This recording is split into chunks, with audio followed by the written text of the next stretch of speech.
Hey, it's Dr. John Terry, the Black Belt Leader, and welcome to the Black Belt Leadership Podcast, where each week I'm giving you tips, tools, insights, and resources to help you become a better version of who you are and what you do as you discover, develop, and deploy your own Black Belt leader within.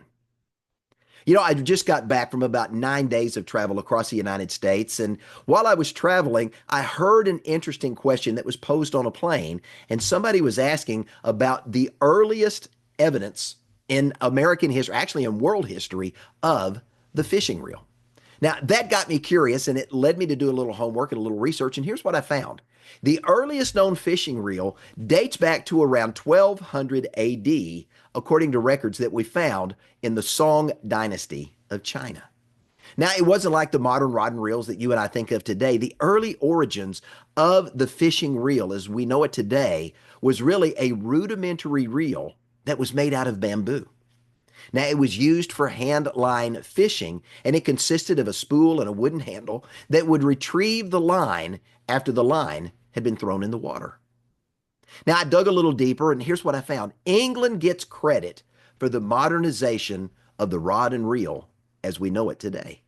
People started angling, which is kind of a fancy word for recreational fishing, as early as the 15th century AD. Prior to that, when people were fishing, it wasn't for recreation, it was for survival. They would fish for food. But people began to recreate and fish for sport around the 15th century AD. But interestingly enough, the very first fishing reels didn't appear until the mid 19th century. Now, one of the things I found fascinating about these early fishing reels is they used horsehair for fishing line. And the next improvement that happened somewhere between the 17th century and the early 1900s was the transition from using horsehair fishing line to silk fishing line. Now, it was finer, it was smoother, and it was lighter in weight, which allowed for much greater casting distance than using a horsehair fishing line. But as it always does, anytime there's innovation, innovation in itself, while it solves a problem, it also creates a whole new set of challenges. And the innovation of silk line did the very same. So with the ability to cast farther, what did fishermen need? They needed more silk line on the reel. And as a result of the reel being loaded with fishing line in these rudimentary reels that they were using, a common problem was the tangling of the fishing line. And if you've ever used an old school spinning reel, you've probably experienced that at some point or another. The line gets tangled and you've either got to take the time to untangle the line or simply cut the line loose, start over by retying the hook and doing all the things you got to do to fish again, and it simply takes a lot of time.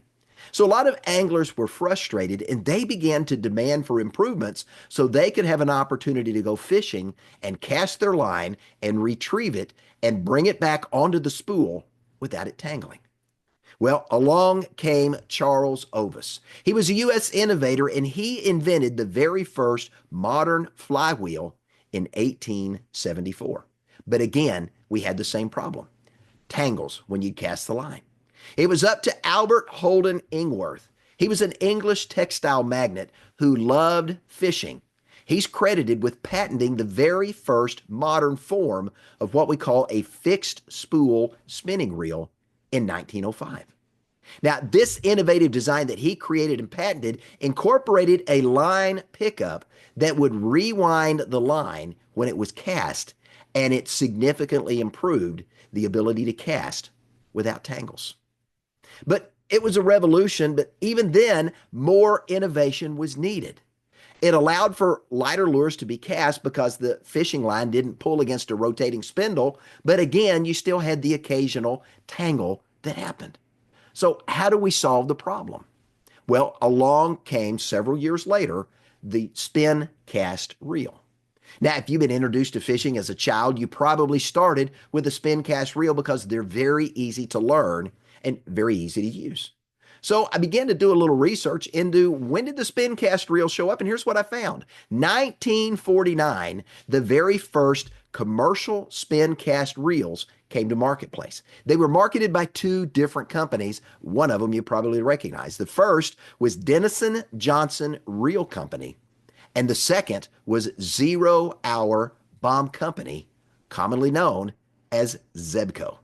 Now, if you're like me growing up, you remember going into the store and you could buy a Zebco rod and reel with the hooks and a couple of, plastic worms and all the things you needed, the lead weights and the little bobber, that you could buy a turnkey fishing rod and reel set for next to nothing as a child. And that's how many of us learned to fish.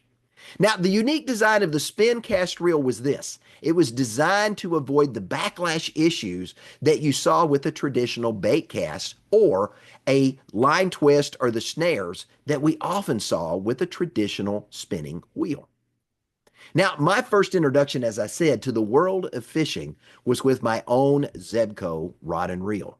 I believe it was a Zebco 33 or something like that. It was a very small, very tiny, very inexpensive rod and reel, but I loved it. And for me, it worked. Now, why was this important to me? Because my next door neighbors growing up, my parents' next door neighbors owned farmland in McAlester, Oklahoma. They were unable to have children of their own, and as our families began to grow closer to each other, I got adopted, and they became my adoptive aunt and uncle. So what did they do? When they had an opportunity to take me to the farm in McAlester, Oklahoma, where they grew up and mom and dad was okay with it, I would get up on a Saturday morning and make the trip, and I would go to the farm where I'd get a chance to see Santa Gertrudis bulls, and I'd learn how to work and bale hay and to haul hay and do all the other fun things that were supposed to be fun, and I enjoyed it as a kid, but I learned a lot about farming. But one of the unique things I loved about going to McAlester, Oklahoma, was this family had a huge stock pond full of fish. There they raised fish that they would later sell to stock other ponds so that they had fish in those ponds. And they did a great job at stocking the fish, and there were some incredible fish in that pond. So it was there through my adoptive uncle that I learned how to bait a hook, how to cast a line, and how to watch that bobber's telltale signs that a fish was playing with my worm. And eventually I knew when I saw the bobber make a certain move, it was time to set the hook and reel that fish into the bank so I could hold it up, smile, and brag about how big my fish was and take the hook out and throw it back in the pond so maybe down the road I could catch it again. Now, I wasn't an avid fisherman per se. Fishing wasn't a major hobby or a major thing of mine, but it's something I enjoyed doing. And from time to time, I would go fishing. And over the years, I acquired not one rod, but two or three or four, because oftentimes I had a friend that wanted to go. And if they didn't have a rod and reel, I wanted an extra one available. And so I ended up getting a collection of 2, 3, 4 rod and reels. And when I later got married and had kids, those rod and reels came into handy. Now, during that time, I'd accumulated, a tackle box full of lures and weights and hooks and bobbers and, plastic worms and other types of artificial lures that were there. I had a stringer to keep the fish from escaping when we caught it. But here's what I found. This became a ritual as part of the camping experience and the exploring that was part of growing up as a kid in rural Arkansas. Now, when I got married and had kids, I passed on the tradition of fishing to several of my kids when they were young. I don't think all of the 6 got to experience fishing because we sold the property that had the big pond on it prior to all of them being old enough to fish, but the vast majority of them did. I'm pretty sure 4 or 5 out of the 6 got their opportunity to catch fish in our pond. Now, my wife and I had purchased a 15-acre plot of land, and it was out in the country, not too far from Russellville, Arkansas, where we lived, and had a 1-acre pond at the back end of the property. Beautiful little place that was there. And several times a month, we'd take the kids and we'd head out to the property and we'd stop at a little bait shop on the way and we'd get us a little container full of crickets. And I taught the kids how to fish. They learned how to take the cricket and put it on the hook and how to attach the weight and the bobber and cast it out into the water. And they learned how when they saw the bobber go down to set the hook and reel it in. And then I would help them take the fish off the hook and we'd let it go back in the water and repeat the process. And we'd have a fun time for an hour or two, several times a week. But kids being kids, you know what's going to happen. Kids being kids, almost every time we went fishing, and it wasn't one-on-one, and maybe sometimes it was even with the kids and me, it almost always turned into a competition. It was a goal to see who could catch the most fish in the amount of time we had to be at the pond on any given day. Now, we found that at our pond in particular, the evening was often the best time to go fishing. Our pond was full of brim and perch, and they tended to be much more active as the sun began to go down in the evening, and all of the water bugs and all of the insects would come, and they would light on the water in the early evening, and the fish would come up and eat them. That was one of the best times for us to go fishing. So there were many times that we would go and the fish would be so ready to eat that as soon as the bait hit the water, almost instantly a fish would latch on. Well, you can imagine how a 6, 7, 8, 9, 10-year-old kid would absolutely eat that up. And we spent many, many hours around that pond enjoying catching fish. I was thinking as I was getting ready to have this podcast today, what the standing record was by the time we sold that property. And I think before we moved to Hot Springs, having sold that property, I think the record was one of my boys. And I want to say it was like 15 or 16 fish in a 90-minute time frame. Now, they'll probably hear this podcast and they'll probably comment on it. And we may get into an argument over who was the winner there, but that's a whole other story. But let me get back to what we're talking about today. The process of casting with a spin cast reel is pretty simple. You press and hold down the button at the back of the reel with your thumb. You bring the rod up and over your head or over your shoulder, and then you release the button as you begin to quickly snap the rod out and down towards the water. The bait and the line and everything will just string out and will land in the water, and now you're ready to either reel it in or to allow it to sit if you're using live bait and watch the bobber for those telltale signs the fish was there. Now, the neat thing about a spin cast reel was if you were reeling and you saw your bait was going too far or going in a direction you didn't want to go, you could simply press the button again, and it kind of acted like a brake, and it stopped the line from spooling any more line out, and the bait literally fell at that point. Now, once the bait hit the water, you would turn the handle until it clicked. That locked the spooler back in place so that as you cranked the handle, the fishing line would smoothly be spooled back in, and then you could repeat the process over and over again. So the goal was what? To cast the bait where you believe the fish were going to be congregating in hopes that a fish will take notice of the bait on your hook. Now, I will say that fish are wary animals, and they'll often poke or prod and even pull at the bait before they actually decide to take it in their mouth. And some of the really, really clever fish actually know how to pull the worm off the hook and leave your hook dangling in the water with no bait.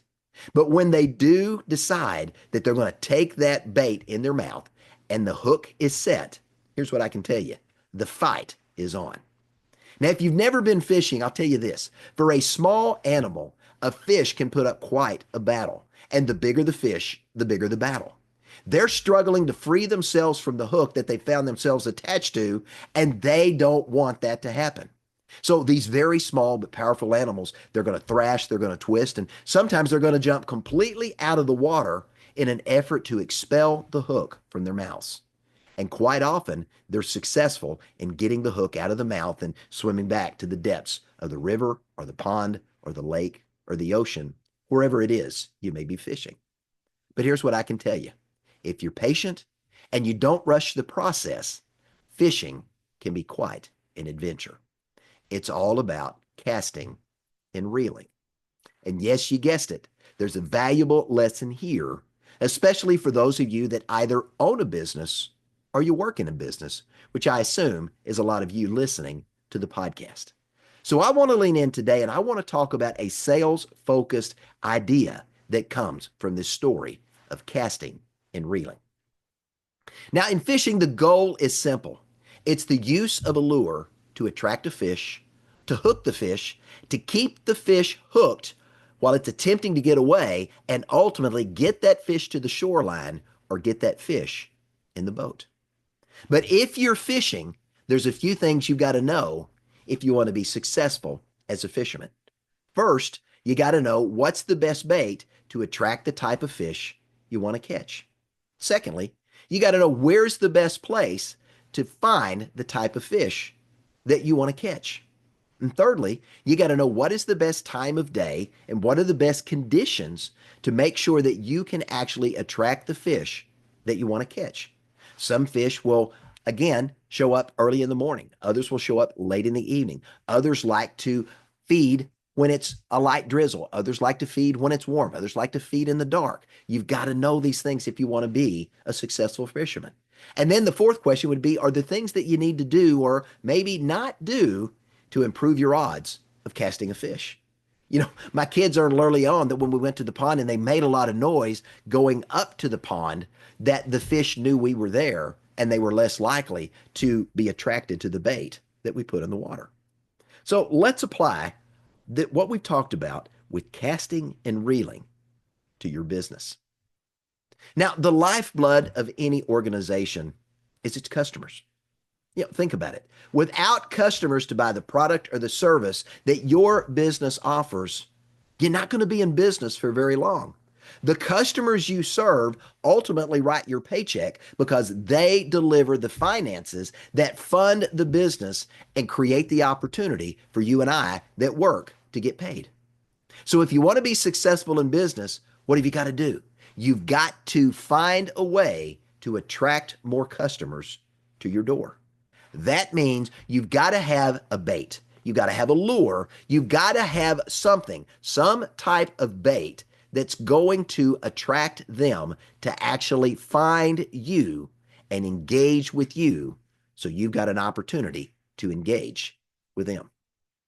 Now, I was recently invited to a conference where I had an opportunity to speak to a group of financial professionals. The room was full, and we got onto the topic in the Q&A session of attractional selling. So I asked the group in the room a very simple question.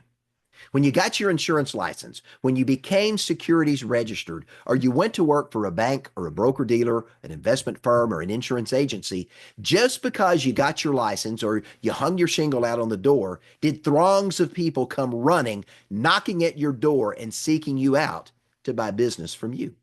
Well, of course, everybody in the room said no. And then I asked the same question a second time. And I said, after you got your license, after you got registered, after you put your sign out on the street that said, "Here I am, ready to do business," did the masses come clamoring to your door and simply demand to do business with you? Well, of course, the answer is no. And that's true in any business. Just because you open the door of a new business, especially if nobody knows who you are, what you do, and how you uniquely do it, people are not going to come clamoring to your door until you take the opportunity to attract them with the bait. The bait is the message that you use to let people know who you are, what you do, how you uniquely do it, and how it benefits them.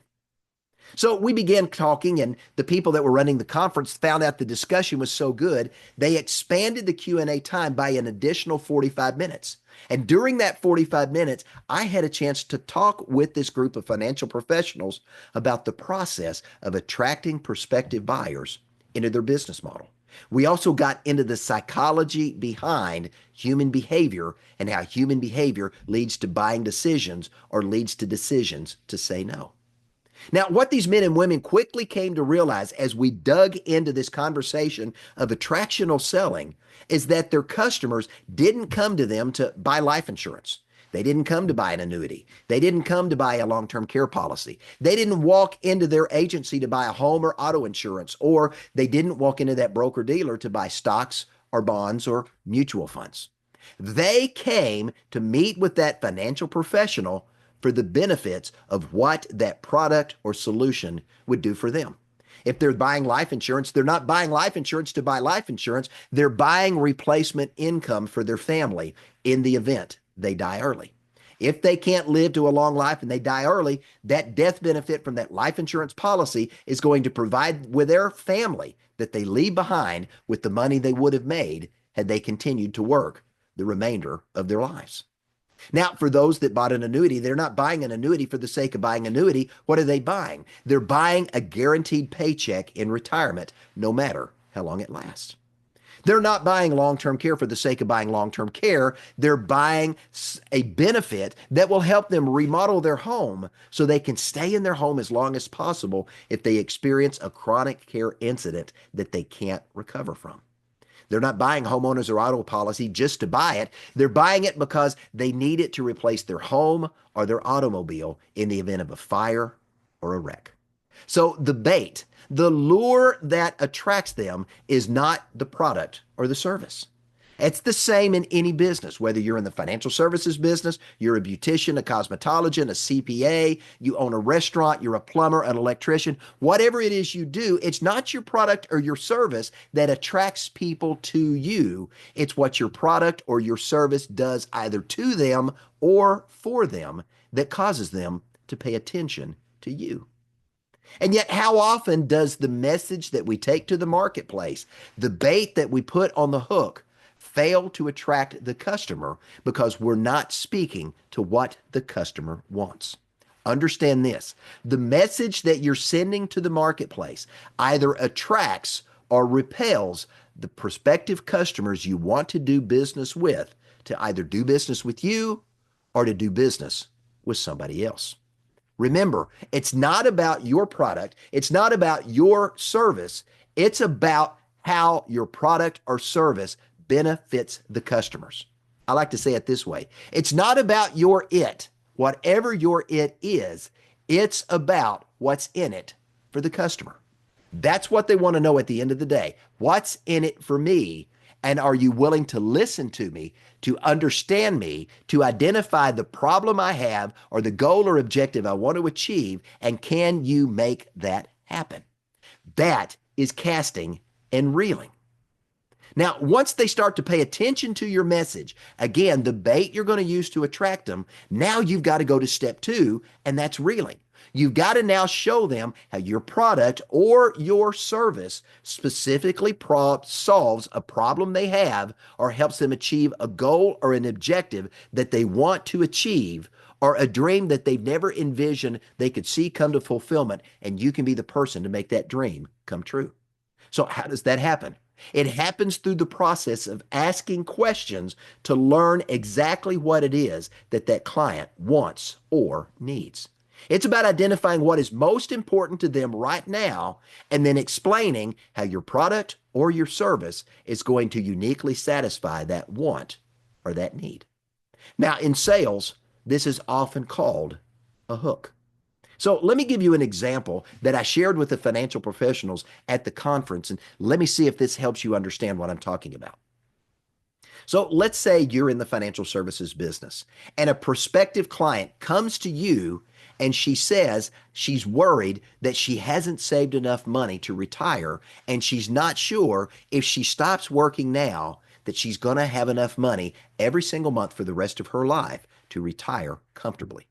Her fear, her concern is outliving her income. So you begin to ask some questions and you ask her what she saved up to this point and how much she thinks she's going to need in retirement.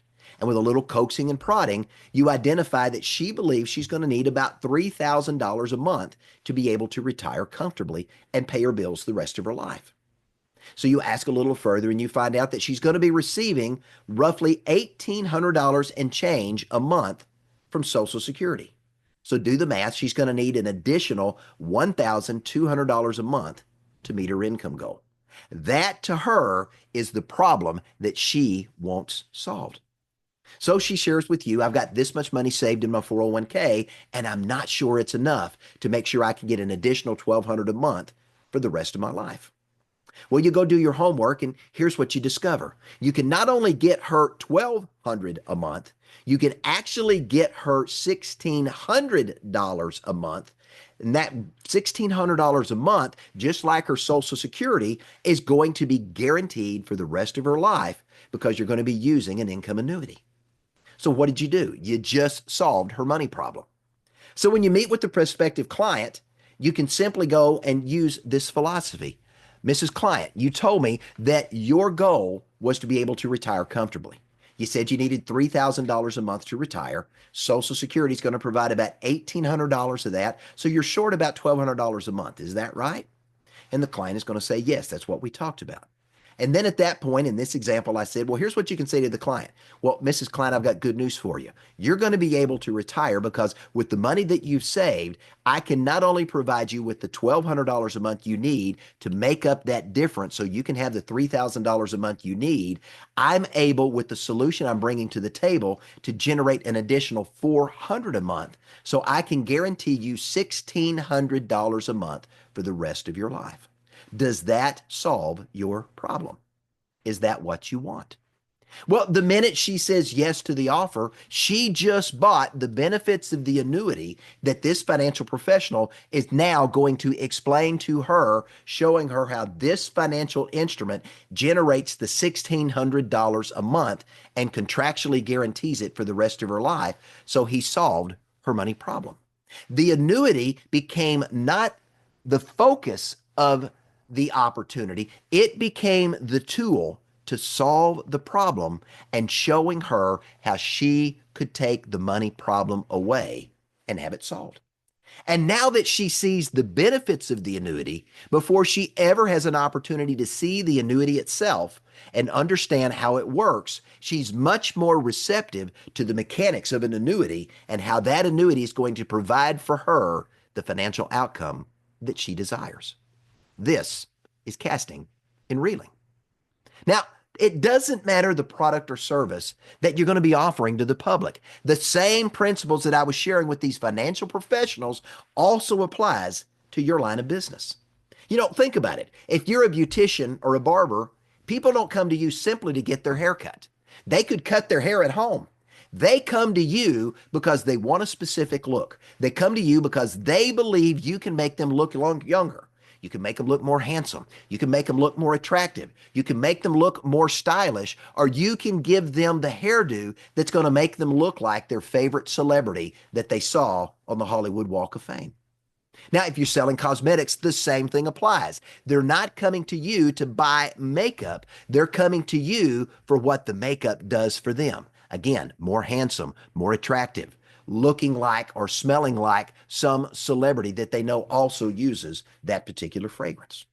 Now, if you're a plumber or an electrician, again, customers don't come to you so that you can fix their toilet or repair a broken light switch in the dining room.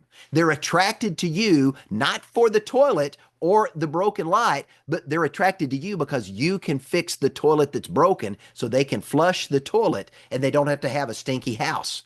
They don't have to eat dinner in the dark because you can bring a solution that solves a problem that they have. So when the message focuses on the problem you can solve or the outcome you can create, you're going to attract more clients and customers that want and need what you have to offer. If you're a CPA, you're a tax preparer, the same thing applies. They're not coming to you to get their taxes done. They're coming to you so you can help them get as much money back from Uncle Sam as possible, or if they have to pay in as little as possible to legally satisfy their tax debt to the government. You are there to help them keep more of what they've earned and saved. So regardless of your business model, regardless of what it is that you offer in the marketplace, it's about casting a message that attracts people to your place of business so you can reel them in by identifying and meeting their wants and needs. It's about creating a compelling message that attracts more of the specific types of clients and customers that you want to do business with and uniquely attracting them to your business like a moth to a flame or a butterfly to a flower. It's about telling them what you do and how what you do uniquely and specifically benefits them in some way. It's then about reeling them in once they lean in and pay attention by you identifying what specifically they want or need from you right now. What is the one thing keeping them awake at night that you can uniquely help them with and solve that problem or help them achieve a goal, a dream, or an objective? You're there to show them how your product or your service delivers on the results they're looking for. And once they see that the solution you bring to the table is actually going to meet the want or need they have, they are more inclined to buy your product or to buy your service because they believe in their heart of hearts it's going to accomplish exactly what they want. Think about that. It's called attractional selling. It is about casting and reeling. It is about attracting more of the type of clients and customers that you want to do business with that uniquely would benefit from your product or your service, and inviting more of them to check you out and to do business with you instead of your peers and competitors in the marketplace. When you engage in casting and reeling, the art of attractional selling, here's what you're going to do. You're going to attract more of the people that want and need what you have to offer, and you're going to attract less of the people that don't want and don't need what you have to offer and only waste your time. So think about it this way. Attractional selling can set you up for more success in your business. Now, yes, there's more casting and reeling lessons that we could glean from the story I've shared today, but that's for another day. So here's my question as we wrap up today's teaching, and I want you to think about this closely. Are you attracting and catching all the fish you want, or do you need to change the way you're casting and reeling? Hey, it's Dr. John Terry, the Black Belt Leader. I want to say thanks for joining me and have a great day. And oh, by the way, if you want to learn more about attractional selling, you can visit the courses section of my website and check out Master the Art of Sales and Selling, where I go into that topic much more deeply. Again, Dr. John Terry, the Black Belt Leader, thanks for joining me. Have a great day.